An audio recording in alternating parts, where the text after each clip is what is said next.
Well, they've done it again. Ryonet has sent me another mystery box. Gee, I wonder what's inside. I think this gives it away just a little bit. Yeah, I know they sent a few of these out to some screen printers already, so I know it's one of their specialty inks, but I don't really know which one it is. So we're just gonna have to open it up and find out.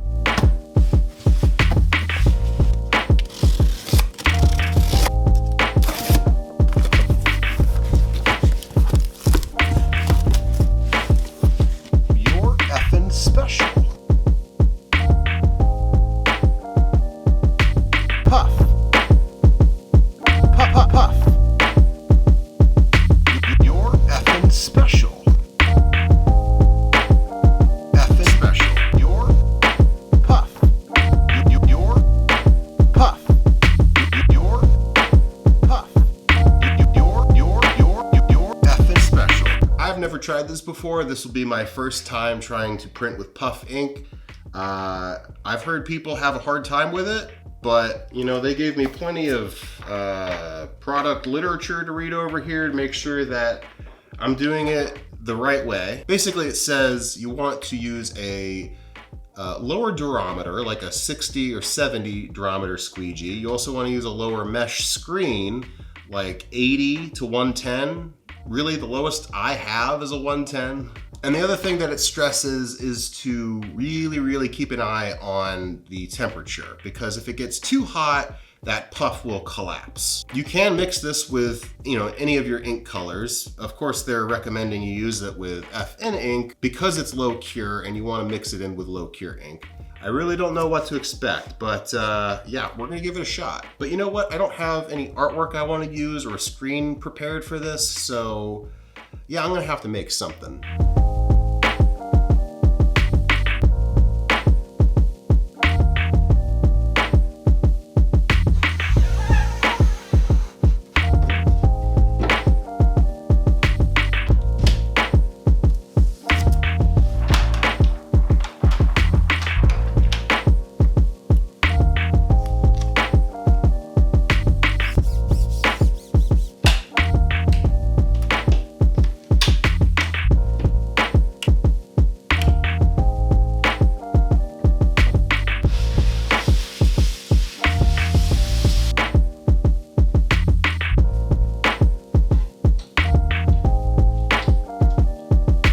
Okay, so I made my graphic. I split it up into two screens, one for a white underbase and one for the puff. And in doing that, the puff effect won't be as prevalent. You'll still see it, but it won't be as much as if there was no underbase. Basically, when you print puff ink straight on a garment with no underbase on it, that shirt will pucker up a little bit, and that the puff 3D effect, you'll see it more. But if you print on top of a white underbase, you'll still see that puff effect, but it won't be as much. But you know, I don't really know. This is my first time trying this, and we'll just see what happens.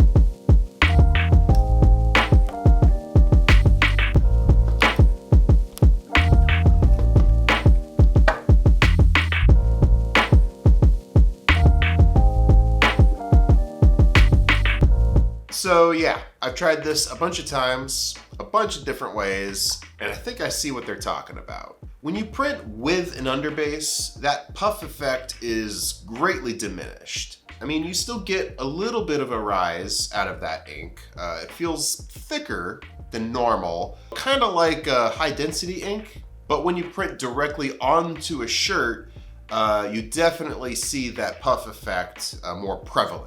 You can even see on the inside of the shirt some of that puckering they were talking about. If I were to do this again, I think I would stick to no underbase, and I'd also maybe try a lower mesh screen.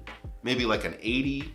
I don't know, there's still a little bit of experimenting I can do there. For color mixing, I added FN ink, keeping it low cure, and they recommend a ratio of 10 to 20% by weight, so I added 15%. Adding more than 20% is a no-no apparently. This leads to puffing too much and becoming unstable. For the actual printing, I found it works best when you do a flood and then print at a low angle and then follow that up with a flash, but not too long, and then another print. And I can't stress this enough, keep an eye on that temperature. It says the puff activates at 260 Fahrenheit, and then it starts to become unstable around 290. So I kept mine around 275 to 280. I think keeping that temperature low on the conveyor dryer is key, but also keep your belt speed low. I'm not sure I would recommend curing with a flash dryer. I mean, it's possible. I was able to get it to puff with the flash dryer, but it didn't seem to puff as evenly as it did with the conveyor dryer. But that could be my crappy flash dryer. That thing is not reliable. It's also worth noting that I haven't wash tested these yet. I've stretch tested it, which seems fine, but the real test is gonna be that wash. And I think if it holds up there, then I think I'm good. Anyway, that's gonna do it for this video. Thank you guys for watching. Be sure to try this yourself if you haven't already, and have fun with it. Stay humble, stay busy, stay creative, and I'll see you guys next time.